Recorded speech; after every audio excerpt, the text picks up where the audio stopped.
Hi, and welcome back to my channel. Had some video ideas, not really sure, some stuff I'm working on, but in the meantime, I thought I would just do another sobriety check-in. So I have 90 days, and I went to a meeting tonight, one that I actually turned my parents onto, so my mom and I and my best friend went tonight, and just wanted to talk a little bit about it. So the meeting is actually it's called Solace, and it's kind of like a victim impact group. It mainly revolves around people with opioid dependence, and it's also for parents that have lost children to addiction, and then parents that still have children that are struggling, and then it's also for addicts. So it's a really good meeting to kind of see both sides. Basically, I had still gone to the meeting when I was active in my addiction, and then I never went back, but the things that the parents said really stuck with me, which is why I turned my parents onto it. Also so that they can have a support group and people to talk to that that understand what it's like having a child that's addicted or just recovering, whatever it is. There's a lot of shame for addicts, and a lot of shame and judgment that comes with being the parent of an addict, and that's something I really wish would stop. I really wish people would open up more of a dialogue about addiction and the fact that it is a disease and people do need help. Most people don't wake up one day and decide, you know, I want to be a heroin addict. I definitely didn't. My addiction actually stemmed from a knee injury when I was 13 years old. I've had several knee surgeries, and I was put on to, you know, opioid medications, and I was already struggling with bipolar depression, and I used to self-harm. So, you know, as soon as I was prescribed those and started taking them, that feeling was just, it numbed me. I didn't have to feel anymore. So it was the next step, you know, and then I kind of clung to that. And then my addiction escalated from there. So yeah, I have 90 days today, and listening to all the parents speak tonight, because Father's Day is coming up this weekend, about how they wish their children were still here, really made me start thinking just about how selfish I was in my addiction. I was so selfish that, I mean, I wanted to die. I felt that my family would be better off without me. I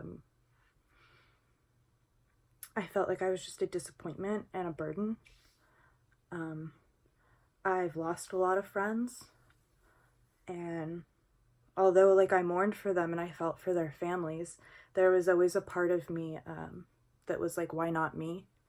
You know, I don't deserve to still be here. Like, why am I still here? I don't want to be here. If you had told me 3 months ago that I'd be sitting here, you know, going to meetings, rebuilding the relationship with my family and friends, talking to you guys about addiction, I would have said you were crazy, you know.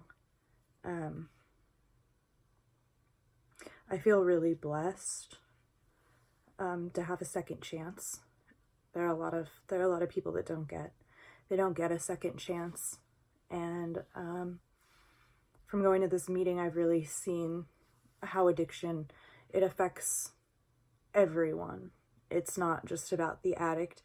Everyone's life comes to a standstill.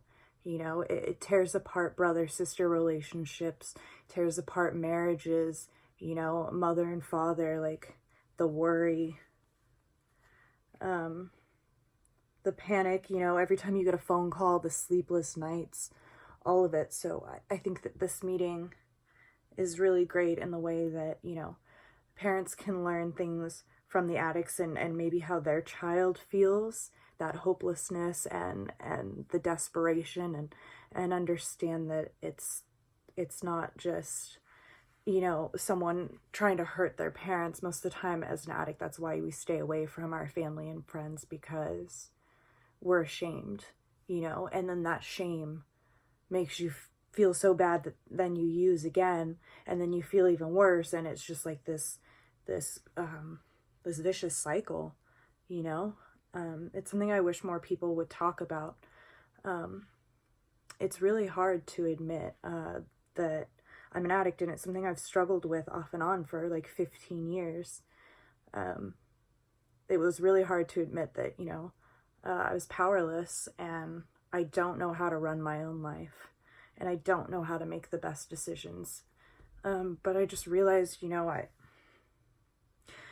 to be honest, going into rehab, they ask you constantly, you know, why are you here? Why do you want this? And I couldn't answer it for the first couple weeks. I came from my mom and my family, but at that point, I didn't know if I was ready, you know? I had wanted to stop for years, and I had stopped. But I struggled to stay sober because I never dealt with all the shit inside. I never worked through any of my problems. I just white-knuckled sobriety until I fell off again.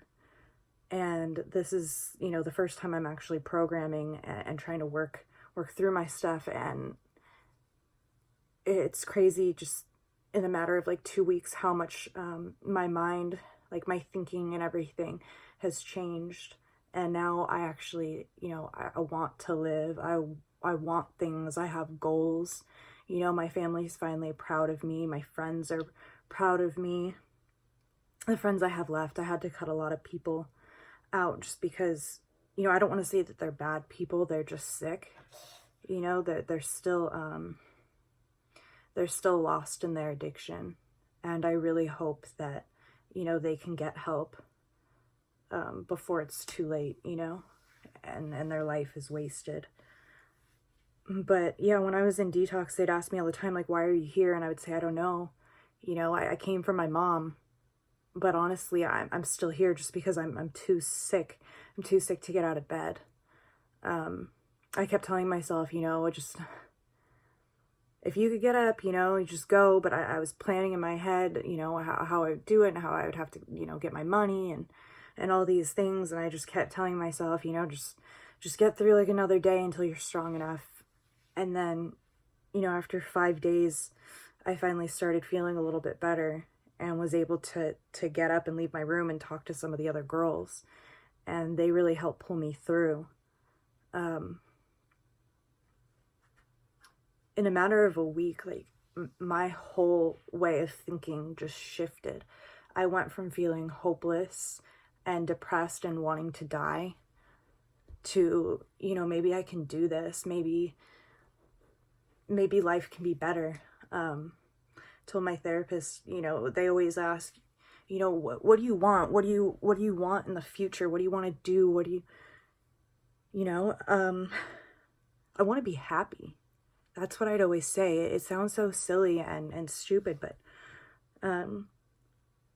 it's really hard for me to genuinely remember a time, you know, before I got sober, of being truly happy, to being able to look myself in the eye, you know, to look myself in the mirror and not tear myself down and hate myself and compare myself to every other person and just feel like a loser and feel worthless. And today, like, I'm getting my life back. Like, I'm learning to forgive myself for the mistakes that I've made, you know, and I can get up and actually look at myself and not be repulsed, you know. I can look people in the eye and have a conversation with them about what's going on and not feel embarrassed anymore, because I've realized there are a lot of other people out there struggling with this. It's just not a lot of people talk about it, unfortunately. I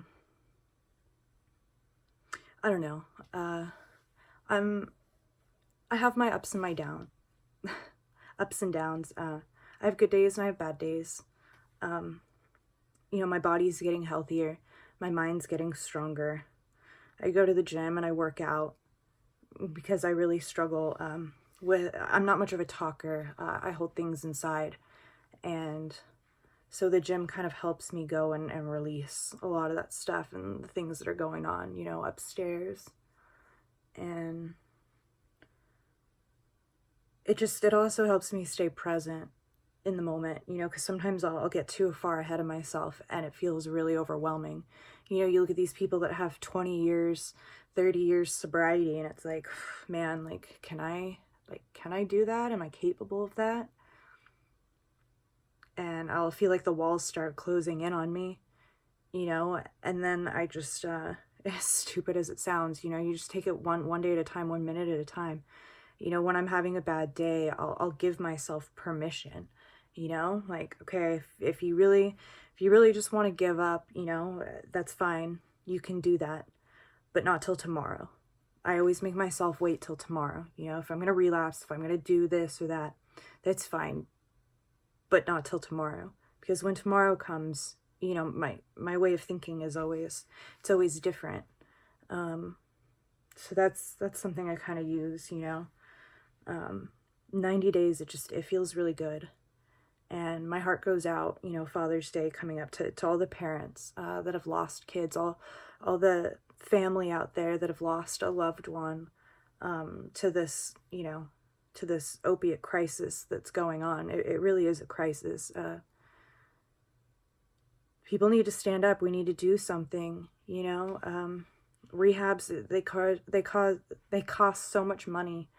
And, there are people that are dying, trying to afford to get into rehab and things. And I just feel like a lot of things need to change. The stigma needs to go away. People need to be able to talk about it and to ask for help.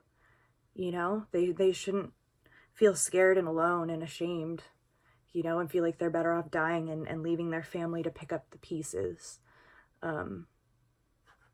So yeah, I just wanted to share that, and I've been having a really good week, and I'm really stoked for 90 days, and the meeting was really good tonight, and I don't know, if any of you are struggling or know someone that's struggling, like, let's talk about it. Let's stop shaming, people for having this disease, because they might have a problem, but I honestly believe, like, it's not who they are. It's not what defines them.